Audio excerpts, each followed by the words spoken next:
दोस्तों 90% लोगों को ये नहीं मालूम कि जो हमारा पावर कैपेसिटर होता है, इस टाइप के पावर कैपेसिटर को हम किस प्रकार से चेक करेंगे कि पावर कैपेसिटर हमारा सही है कि ख़राब है। ये जो मेरे पास में पावर कैपेसिटर है, इस टाइप के कैपेसिटर का उपयोग करते हैं पावर फैक्टर का करेक्शन करने के लिए। यानी कि यदि आपका पावर फैक्टर कम हो जाए तो उस कंडीशन में हम इस टाइप के कैपेसिटर को कनेक्ट कर देते हैं, जिससे कि हमारा पावर फैक्टर इंप्रूव हो जाए। इस टाइप का जो कैपेसिटर होता है, इसको चेक करने के लिए आपके पास में दो ऑप्शन होता है। फर्स्ट ऑप्शन ये होता है कि इस कैपेसिटर का आप कैपेसिटेंस वैल्यू को मेजर कर लीजिए। कैपेसिटेंस वैल्यू को मेजर करने के लिए आपको मल्टीमीटर में ऑप्शन मिल जाएगा, लेकिन सभी मल्टीमीटर में उसका ऑप्शन नहीं मिलता। मेरे पास में जो मल्टीमीटर है, इस मल्टीमीटर में कैपेसिटर को चेक करने का ऑप्शन नहीं है। तो ये जो मेरे पास में कैपेसिटर है, इसको मैं मल्टीमीटर के द्वारा चेक नहीं कर सकता। अब इसके बाद में सेकेंड ऑप्शन होता है कि आप किसी क्लैंप मीटर का उपयोग कर लीजिए और क्लैंप मीटर के द्वारा इसका करंट वैल्यू को मेजर करके चेक कर लीजिए कि आपका कैपेसिटर सही है कि नहीं है। कैसे चेक करेंगे, चलिए समझ लेते हैं। तो ये जो मेरे पास में कैपेसिटर है, इस कैपेसिटर को टेंस कंपनी के द्वारा बनाया गया है। अब इस कैपेसिटर को चेक करने के लिए सबसे पहले तो आपको मालूम होना चाहिए कैपेसिटर का डाटा प्लेट में क्या लिखा हुआ है, यानी कि इस कैपेसिटर का रेटिंग आपको मालूम होना चाहिए। तो इस कैपेसिटर में जैसे कि आप देख सकते हो, यहाँ पे लिखा गया है 400 वोल्ट और उसके सामने लिखा हुआ है 10 kVAR।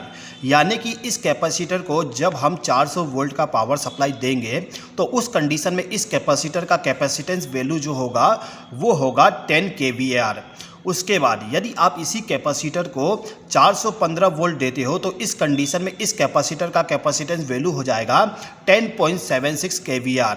साथ ही साथ में यदि आप इस कैपेसिटर को 440 वोल्ट का पावर सप्लाई दोगे तो इस कंडीशन में इस कैपेसिटर का कैपेसिटेंस वैल्यू हो जाएगा 12.10 kVAR। यानी कि दोस्तों कैपेसिटर में यदि हम ज़्यादा वोल्टेज अप्लाई करेंगे तो इस कैपेसिटर का कैपेसिटेंस वैल्यू बढ़ जाएगा। तो ये जो मेरे पास में कैपेसिटर है, इसको डिजाइन किया गया है 10 kVAR के लिए। यानी कि इसमें यदि हम 400 वोल्ट का पावर सप्लाई देते हैं, यहाँ पे मैं लिख देता हूँ 400 वोल्ट। ओके, तो यहाँ पे हमने लिख दिया 400 वोल्ट। यानी कि इस कैपेसिटर को यदि हम 400 वोल्ट पावर सप्लाई देते हैं तो उस कंडीशन में इस कैपेसिटर का वैल्यू होगा 10 kVAR। ठीक है, अब इसके बाद में आपको ये देखना होता है कि इस कैपेसिटर का करंट रेटिंग क्या है। तो यहाँ पे लिखा हुआ है IN 14.43 एम्पियर। यहाँ पे मैं लिख देता हूँ 14.43 एम्पियर।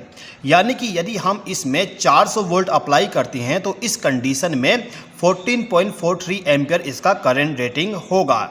अब यदि आप यहाँ पे ज़्यादा वोल्टेज को अप्लाई करोगे तो इस कंडीशन में करंट रेटिंग थोड़ा सा आगे पीछे हो जाता है। तो यहाँ पे आपको ये भी समझना होगा, यदि आपका वोल्टेज ज़्यादा होता है तो इस कंडीशन में जो हमारा करंट होगा वो कम हो जाएगा, लेकिन यदि आप वोल्टेज को कम दोगे तो करंट रेटिंग जो होगा हमारा वो बढ़ जाएगा। ठीक है दोस्तों, अब इसके बाद यहाँ पे जो हमारा कैपेसिटर है, इस कैपेसिटर को चेक करने के लिए इसमें हमें 3 फेज पावर सप्लाई देना पड़ेगा।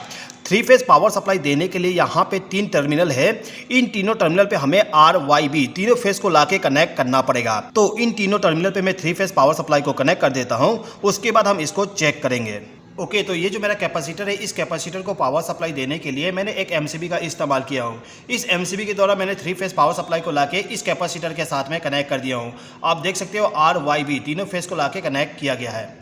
अब हमें इसको चेक करना है। तो चेक करने से पहले आपको यहाँ पे वोल्टेज को मेजर करना है कि आपके पास में कितना वोल्टेज अवेलेबल है।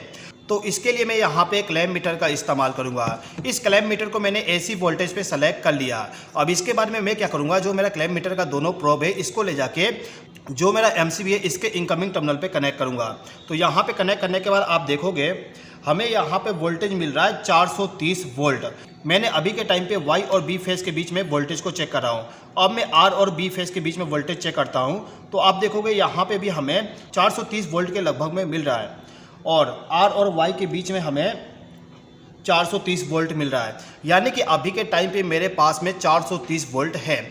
और जैसे कि मैंने आपको बताया, यदि हम 400 वोल्ट देंगे तो इस कंडीशन में हमारे कैपेसिटर का वैल्यू होगा 10 kVAR।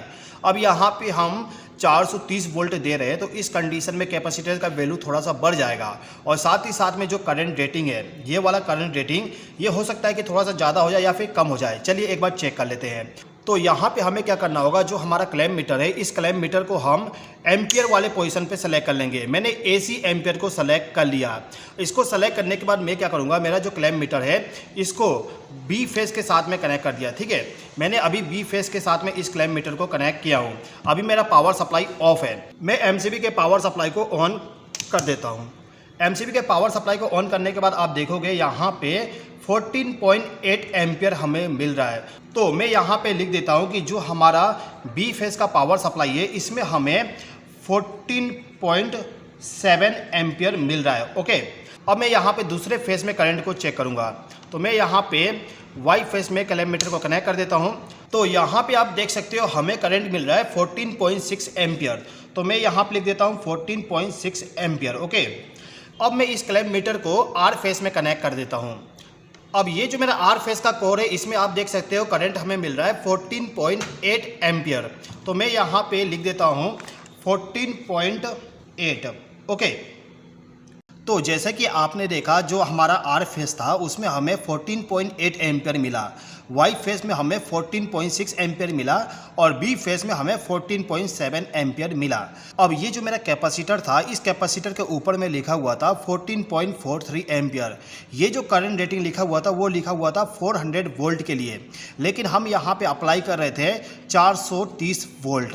तो इस कंडीशन में हमें करंट रेटिंग मिल रहा था 14.8 एम्पियर, 14.6, 14.7 इस टाइप से हमें करंट रेटिंग मिल रहा है। अब यहाँ पे आप देख सकते हो जो करंट रेटिंग है पूरा का पूरा बैलेंस है, लगभग बैलेंस है। ठीक है, तो इस कंडीशन में हम ये कह सकते हैं कि ये जो मेरे पास में कैपेसिटर है ये कैपेसिटर ओके है। अब यदि यहाँ पे जो हमने करंट मेजर किया इसमें क्या होता 14.8 एम्पियर हमें आर फेस में मिलता, जो हमारा वाई फेस है इसमें हमें मिलता 12.7 एम्पियर। साथ ही साथ में जो बी फेस है इसमें यदि हमें 10.7 एम्पियर करंट मिलता तो यहाँ पे आप देख सकते हो पूरा करंट रेटिंग हमारा अनबैलेंस है। तो इस कंडीशन में जो आपका कैपेसिटर होगा वो आपका फॉल्टी होगा। तो फॉल्टी कैपेसिटर का हम उपयोग नहीं कर सकते, तो फॉल्टी कैपेसिटर हमें चेंज करना पड़ेगा। ठीक है, इसी प्रकार से यदि आपको यहाँ पे करंट रेटिंग 14.1 एम्पियर, यहाँ पे आपको मिलता 13.7 एम्पियर और यहाँ पे आपको मिल जाता 14.5 एम्पियर। तो इस टाइप से यदि आपको करंट रेटिंग मिलता तो इस कंडीशन में आपको एक चीज़ ध्यान देना पड़ेगा। यहाँ पे जो हमारा हाईएस्ट करंट रेटिंग है 14.5 एम्पियर, इसका आपको परसेंटेज देखना है कि बाकी कितना परसेंट कम है। यदि इस करंट रेटिंग से 5% कम है तो उसको हम कहेंगे माइनर करंट रेटिंग कम है। यदि यहाँ पे करंट अनबैलेंस 5% केवल है तो इस कंडीशन में आपका कैपेसिटर ओके कंडीशन में, यानी कि आप इसका इस्तेमाल कर सकते हो। लेकिन ये जो मेरा हाईएस्ट करंट रेटिंग है इस रेटिंग से यदि बाकी करंट रेटिंग ज़्यादा कम है यानी कि 10% तक अनबैलेंस है तो इस कंडीशन में हमारा मेजर कंडीशन आ जाता है। मेजर कंडीशन में हम हमारा जो कैपेसिटर होता है इस कैपेसिटर को हम कोशिश करते हैं कि चेंज कर दें। यदि आपके पास में तुरंत में अवेलेबल है तो तुरंत इसको चेंज कर दीजिएगा, और यदि आपके पास में तुरंत अवेलेबल नहीं है तो इसको आप थोड़ी देर के बाद में चेंज कर सकते हो, यानी कि फ़िलहाल के टाइम पे आप इसका इस्तेमाल कर सकते हो। तो आप यहाँ पे कह सकते हो ओके है, ठीक है, लेकिन यहाँ पे आपको इसको कुछ दिनों के बाद में चेंज करना पड़ेगा। ठीक है, इसके बाद ये जो हमारा करंट रेटिंग है ये ज़्यादा अनबैलेंस है, यानी कि 10% से ज़्यादा अनबैलेंस है। तो इस कंडीशन में हमारा जो करंट अनबैलेंस है वो क्रिटिकल कंडीशन में चला जाता है, यानी कि इस कैपेसिटर का उपयोग हम नहीं कर सकते, इसको हमें चेंज करना पड़ेगा। तो हम यहाँ पे कह सकते हैं कि हमारा कैपेसिटर जो है वो नॉट ओके है। ठीक है, तो हमें इस कंडीशन में चेंज करना पड़ेगा। ठीक है दोस्तों, इसके बाद दोस्तों ये जो हमारा कैपेसिटर है इसका जब आप करंट को मेजर करोगे तो आपको एक कंडीशन और मिलेगा।